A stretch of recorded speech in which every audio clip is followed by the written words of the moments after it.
గౌరవనీయ భారత ఉపరాష్ట్రపతి మిత్రులు సిపి రాధాకృష్ణ గారు, గౌరవనీయ తెలంగాణ గవర్నర్ శ్రీ జిష్ణుదేవ్ వర్మ గారు, గౌరవనీయ ఆంధ్రప్రదేశ్ ముఖ్యమంత్రి శ్రీ చంద్రబాబు నాయుడు గారు, గౌరవనీయ తెలంగాణ ముఖ్యమంత్రి శ్రీ రేవంత్ రెడ్డి గారు, అలాగే సోదరులు భారత పౌర ప్రధాన న్యాయమూర్తి శ్రీ ఎన్వి రమణ గారు, ఈనాడు రామోజీ గ్రూప్ సంస్థల యొక్క చైర్మన్ శ్రీ కిరణ్ గారు, ఈ కార్యక్రమానికి విచ్చేసిన వివిధ రంగాల ప్రముఖులు అందరికీ నమస్కారాలు.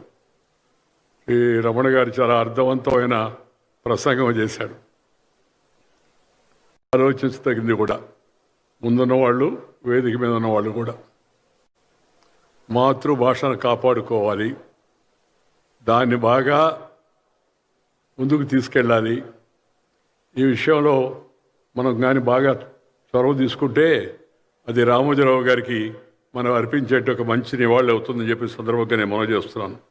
ఈరోజు మనం ఒక మహోన్నతమైన వ్యక్తి, బహుముఖ ప్రజ్ఞాశాలి, అక్షర శక్తికి సరికొత్త నిర్వచనం ఇచ్చిన పాత్రికేయ రాజర్షి అని చెప్పవచ్చు. ఆయన శ్రీ రామోజీరావు గారు, వారిని మనం ఇవాళ స్మరించుకుంటూ ఉన్నాం. స్వయం కృషి, క్రమశిక్షణ, పట్టుదల, చిత్తశుద్ధి, కార్యదీక్షలే ఆయుధాలుగా అనేక రంగాల్లో విజయాలు సాధించి భవిష్యత్ తరాలకు మార్గదర్శనం చేసిన శ్రీ రామోజీరావు గారి జయంతి సందర్భంగా వారి స్మృతికి నివాళులు అర్పిస్తూ ఉన్నాను. శ్రీ రామోజీరావు గారు లేని రామోజీ ఫిలిం సిటీని, రామోజీరావు గారు లేని ఈనాడుని, వారు నిర్మించిన ఇతర సంస్థలని నేను ఈరోజు కూడా వారు లేరనే వాస్తవాన్ని జీర్ణించుకోలేకున్నాను. అలాంటి గొప్ప ముద్ర ప్రజా జీవితంపై వేసినట్టు మహనీయుడు ఈ మధ్యకాలంలో మనకు మరొకరు కనపడరు. శ్రీ రామోజీరావు గారు ఒక వ్యక్తి కాదు, ఒక శక్తివంతమైన వ్యవస్థ. జనహితమే జర్నలిజం. ఇప్పుడు మనం అక్కడెక్కడ చూస్తున్నాం.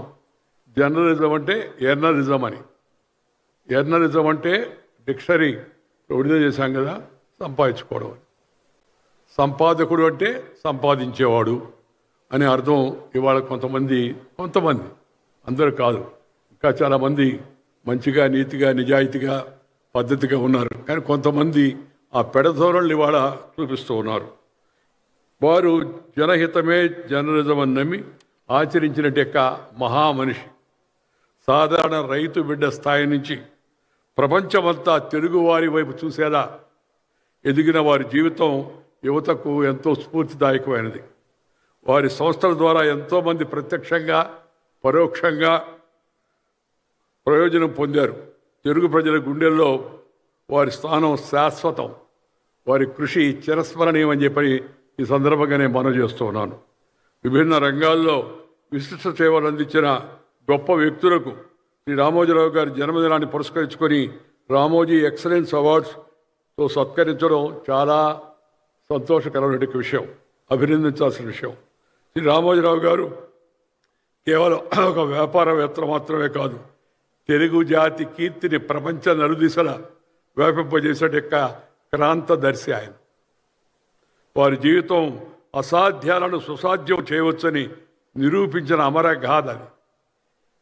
రామోజీరావు గారి విజయం సామాజిక నిబద్ధతనే పునాదిపై నిర్మితమైన ఒక మహావృక్షం. మీది ఏ పక్షం అని అడిగితే ఒకసారి ఆయన నేను ప్రజాపక్షం అని చెప్పాడు. నువ్వు ఏ పక్షం, లెఫ్టా, రైటా, లేకపోతే స్ట్రైటా, సెంట్రిస్టా అడిగితే ఆయన నేను ప్రజాపక్షం అని చెప్పి అన్నాడు. మనకి ఈనాడు పత్రిక ఈటీవీలో రోజు కనబడుతూనే ఉంటుంది. అది ఈ వారి యొక్క జీవితం వాస్తవంగా నేటి యువతరానికి ఒక పాఠ్యాంశం కావాల్సిన అవసరం ఎంతో ఉంది. స్వయం కృషితో ఒక సామాన్య మానవుడు అసామాన్య స్థితికి ఎలా ప్రపంచ ప్రఖ్యాతి సాధించగలనే దానికి వారి జీవితం ఒక ఉదాహరణ.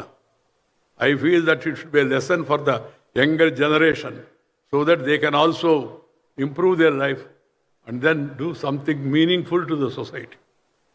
ముఖ్యంగా Margadarsi chit funds, Priya foods, Kalanjali, Mayuri films వంటి విభిన్న వ్యాపారాలను ఒకే గొడుగు కింద నడిపి వాటిని విజయపథంలో నడిపిన తీరు ఆయన దూరదృష్టికి, అద్భుతమైన యొక్క నిర్వహణ సామర్థ్యానికి, కార్యదక్షతకు నిదర్శనమని నేను భావిస్తూ ఉన్నాను.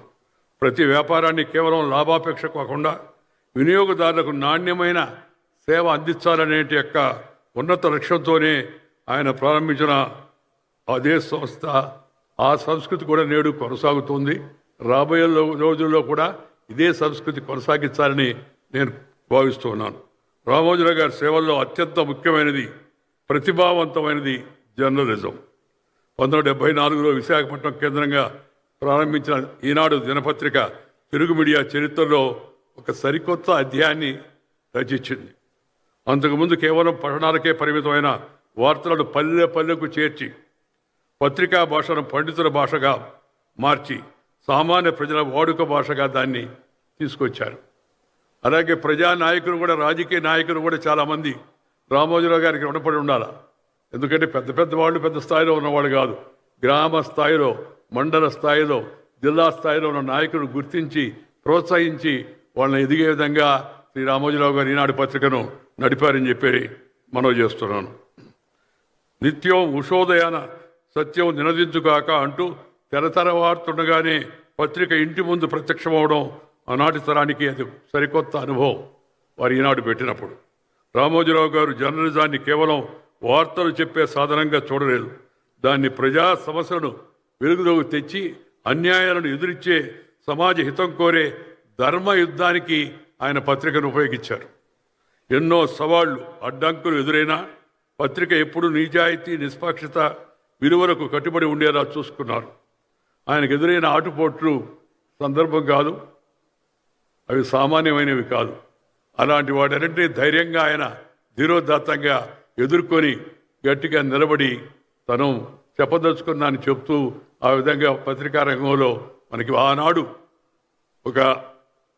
ఒక డయాన్ ఆఫ్ ఇండియన్ జర్నలిజం అని చెప్పిన పేరుగాంచినట్టు యొక్క శ్రీ రామ్నాథ్ గోయంకా గారు ఒక నాయకుడైతే, అదే స్థాయిలో తెలుగు వారిలో నుంచి ఎదిగి దేశవ్యాప్తంగా గుర్తింపు చెంది ఎడిటర్స్ గిల్డ్ ఆఫ్ ఇండియా చైర్మన్గా ఉంటూ దేశంలో ఉండే పత్రికలకు ఒక మంచి మార్గదర్శనం చేసే మహా వ్యక్తి శ్రీ రామోజీరావు గారిని చెప్పి సందర్భంగా నేను మనవి చేస్తున్నాను. ఈనాడు కేవలం దినపత్రిక కాదు, అది తెలుగు ప్రజల గొంతుగా, వారి నమ్మకానికి చిహ్నంగా నిలిచింది. పత్రిక నిర్వహణలో ఆయన అనుసరించిన నిజాయితీ, నిష్పాక్షికత, నిబద్ధత తెలుగు జర్నలిజానికి ఉన్నత ప్రమాణాలను నెలకొల్పాయి. ఈ కారణంగా ఆయన పద్మ విభూషణ్ వంటి దేశ అత్యున్నత పురస్కారానికి వారు అర్హులయ్యారు.